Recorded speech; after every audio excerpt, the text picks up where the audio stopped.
So hello everyone, my name is Akanksha Patel और मैं पहले एक नीट एस्पिरेंट रह चुकी हूँ। अभी फ़िलहाल मैं बैंकिंग एस्पिरेंट हूँ और 2 साल में मैंने बहुत अच्छी प्रोग्रेस की है। मैंने बहुत सारे प्रीलिम्स भी क्रैक किए हैं। मेंस में कुछ मार्क्स से रह जा रहा है, ठीक है, मैं उसको हैंडल कर लूँगी, सॉरी फॉर दैट। और सब अच्छा चल रहा है। मैं तो पीछे जितना भी डिप्रेशन में थी मैं तो भूल भी गई थी, बट इस टाइम नीट वाले बच्चों के लिए ऐसा सब चल रहा है कि मुझे कुछ चीज़ें याद आई, तो मैंने सोचा कि मैं शेयर करूं अपनी जर्नी। तो होता ऐसा था कि मेरी फ़िज़िक्स में बहुत कम मार्क्स आते थे, मेरे मॉक टेस्ट में भी और मेरे एग्ज़ाम में भी नीट के, जबकि मैं अपने स्कूल में बायो लेने के बावजूद मेरे फ़िज़िक्स में हाईएस्ट मार्क्स होते थे। मैथ्स वाले बच्चों के भी उतने नहीं होते थे, बट यहाँ पे मुझे कोई ऐसा टीचर नहीं मिला जो मुझे उस तरीके से फ़िज़िक्स समझा पाए। और फिर इसकी वजह से फिर थोड़ा बहुत और भी टेंशन होती है, थोड़ा सा फैमिली की तरफ से भी होता है, तो उसकी वजह से मैं धीरे धीरे करके बहुत ज़्यादा डिप्रेशन में चली गई थी। और सबसे बड़ी बात होती है कि हम बच्चों को पता ही नहीं होता है कि हम अगर नीट की प्रिपरेशन कर रहे हैं, अगर इसमें मेरा सिलेक्शन नहीं होगा तो हम कुछ और भी कर सकते हैं। हमको ये लगने लगता है कि अगर मेरा सिलेक्शन नहीं हुआ नीट में तो मेरी तो ज़िंदगी बर्बाद हो गई। हम बीएड बीटीसी करने के बारे में सोचते नहीं हैं, क्योंकि वो हमारे औकात से नीचे का हो जाता है, तो हमें लगता है हमारी बेइज्जती होगी। और नर्सिंग हम करना ही नहीं चाहते, क्योंकि हम तो डॉक्टर बनने का सोच के आए होते हैं। फिर हमें लगता है कि हमने बायो लेके पढ़ लिया है, अगर हम डॉक्टर नहीं बने तो सब कुछ ख़त्म। और सब उससे बड़ी बात कि हमें लगता है यार मेरे पेरेंट्स इतना पैसा लगा रहे हैं मेरे ऊपर, और वो हमारे पेरेंट्स ऐसे होते हैं कि हम खेत बेच के पढ़ा देंगे, हम चाहे जहाँ से अपनी हेल्थ का भी ध्यान नहीं रखेंगे, हम पढ़ाएंगे। तो बच्चे को फिर और बर्डन पड़ता है कि बताओ मेरे माँ बाप इतना सोच रहे हैं पढ़ाने के लिए और मेरा सिलेक्शन नहीं हो रहा है, मेरे मार्क्स कम आ रहे हैं, जिसकी वजह से बच्चे और ज़्यादा टेंशन में आते हैं। जबकि अगर एक तरीके से देखा जाए तो इतना ज़्यादा होना नहीं चाहिए, मतलब पेरेंट्स की तरफ से। बट ठीक है, वो लोग भी सोचते हैं कि हमारे बच्चे बस किसी तरीके से सक्सेसफुल हो जाएं। लेकिन सबसे मेन बात यह है कि अगर आपका नीट में सिलेक्शन नहीं होता है या फिर किसी भी एग्ज़ाम में, तो आपकी लाइफ कभी भी ख़त्म नहीं होती है, ठीक है।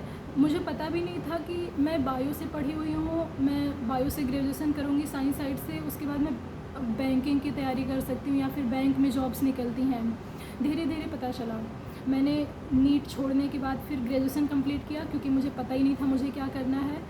जब मेरा ग्रेजुएशन ख़त्म होने वाला था तब मुझे जा कर के मैंने एक्सप्लोर किया। पहले मुझे लगा मुझे यूपीएससी के लिए ट्राई करना चाहिए, क्योंकि और मैं क्या ही कर सकती हूँ ग्रेजुएशन करके। फिर मुझे लगा नहीं, वो उसके लिए बहुत ज़्यादा पैसा चाहिए, घर वाले उसके लिए अलाउ भी नहीं कर रहे थे। फिर क्या करूं, तो मुझे लगा मैं आर ओ का देखूंगी, उसमें कम पैसे लगते हैं, मैं ऑनलाइन पढ़ लूँगी। बट मैंने 5-6 महीने दिए, उसको एनालाइज़ किया, मुझे लगा नहीं ये सही नहीं है। फिर थोड़ा सा टाइम दो अपने आप को चीज़ों को एक्सप्लोर करने के लिए, तब आप धीरे धीरे समझ पाओगे। एक तो ज़बरदस्ती किसी चीज़ को नहीं करना होता है। फिर उसके बाद मैंने धीरे धीरे देखा कि अच्छा बैंकिंग कुछ होता है, मुझे एक आध फ्रेंड से पता चला। फिर मुझे बहुत ज़्यादा शॉकिंग बात पता चली कि हम बायो पढ़ के भी यार बैंकिंग एग्ज़ाम दे सकते हैं। उसके बाद फिर 2 साल से मैं कर रही हूँ, बहुत अच्छा है, मैं अपने आप को बहुत सक्सेसफुल मानती हूँ। अगर कोई कुछ कहता भी है मैं बोल देती हूँ भैया मैं सक्सेसफुल हूँ, क्योंकि मैंने उस एक्सट्रीम डिप्रेशन को झेला है। मैंने सुसाइड नहीं किया, मैंने अपनी लाइफ नहीं ख़त्म की, मैंने अपने बलबूते पे अपने आप को एक कुएं से निकाला है। तो मैं भैया सक्सेसफुल हूँ, मैं क्योंकि मैं खुश हूँ, मुझे अपनी लाइफ नहीं ख़त्म करनी थी उस गड्ढे में रह कर के। So this is all about. बाकी स्टोरी तो बहुत लंबी है, बहुत कुछ होता है, हर एक दिन की एक अलग अलग स्टोरी होती है कि कैसे कैसे एक रात गुजरती है। जब रात को डिप्रेशन एकदम चढ़ जाता है सिर पे और वो रोके से भी आंसू नहीं रुकते हैं, पता नहीं क्या क्या नेगेटिव थॉट्स आते रहते हैं। आप कितना भी पॉजिटिव सोच लो, मतलब 2 मिनट के लिए आपका दिमाग शांत रहेगा, अच्छा हाँ सब ठीक हो जाएगा, सब ठीक हो जाएगा, फिर आंसू ही नहीं रुकते हैं। ऐसी गंदी वाली कंडीशन होती है।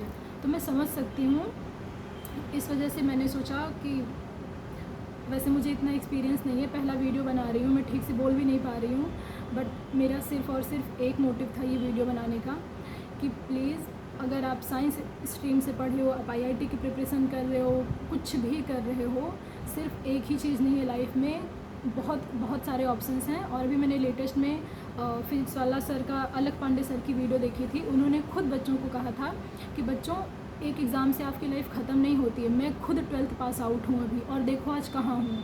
तो आप लोग थोड़ा सा मोटिवेट होइए टीचर्स को देख करके ही, कभी भी नेगेटिव नहीं सोचिए और बी पॉजिटिव यार। ज़िंदगी है, अगर पेरेंट्स नहीं मान रहे उनको मनाओ, वो आपके माँ बाप हैं, धीरे धीरे समझ जाएंगे चीज़ों को। वो कभी नहीं चाहेंगे कि उनका बच्चा तकलीफ़ में हो।